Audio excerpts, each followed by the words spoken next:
waxa uu ciwaan ka dhigtay Soomaaliya waxay ahayd qatar uu caalamka wajahay sida uu baahiyay joornaalka uu soo saaray School of Artillery ayaga oo wareystay laba sargaal oo kala ah Kuubaan iyo Ruushiyaan oo goobjoog u ahaa dagaalkii qaraaraa 1977 dawladii Soomaaliyeed iyo ciidankii Suufiyeedkii ku dhex maray geeska Afrika labada sargaal ee u kala dhalatay Ruushia iyo Kuuba ee lagu wareystay joornaalka ayaa wareysigooda u dhaxeeyay muddo aad u kala fog joornaalkuna kala keediyay xilliyo kala duwan wareysiyadooda mid ka mid ayaa yiri Soomaalida qoryihii Ruushka uu siiyay ee madaafiic culus ahaa way naga badiyeen oo way nooga tabadnaayeen waxaan aad ula yaabnay liishaanka sidii ula helayaan goobaha bartilmaameedka u ah waa aan haki weynay ayuu raaciyay sargaalka kale ayaa asigana ku yiri wareysigii laga keediyay Soomaalida ma boodin dad xirfadda sida u sareysa leh wixii ila yaab badnaa waxay ahayd qaabka indhaka cabirka ah ee ayagoo ordayo aadan xabadda la heli karin ee ayagana madaxa nooga wada tooganayeen asiga oo si dhex muquuranayo wareysigiisa ayuu u tusaale qaatay qoriga AK47ka wuxuu u ahaa sida marka ay qofka ku ridayaan sida qof maroodi ag taagan dhagax inuu ku dhufta raba meel la miyuu kala waayiya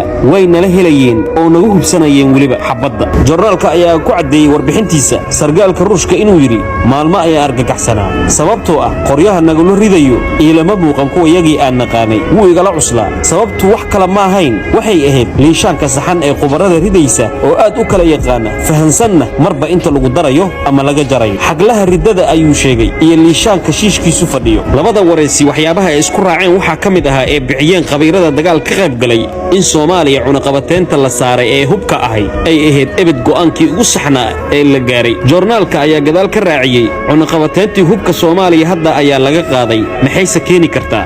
marka warbixinta aan ka soo gudbo in jariidooyinka adduunka looga hadlay cilmiga ciidamada iyo qubarada ugu waaweyn ee ciidamada in ay falanqeeyaan Soomaaliya cunaqabateynta laga qaaday ayna u muujiyaan Soomaaliya inay khatar ka soo wajahan tahay macnaheedu waxa waa jiritaanka ummadda Soomaaliyeed in la dirirsan yahay oo caalamka oo dhan isku raacsan yahay sida aagoodid indhargarad culumo uqaal kulli inaan isku raacno midnimadeena ilaalinta qarannimadeena dawladnimadeena iyo dalkeena iyo diinteena iyo dadkeenaba intaba inaan ilaashano oo midnimo xad dhaaf aan la nimaano cadawgeena iskaga yurdhahno waa mid ku qasban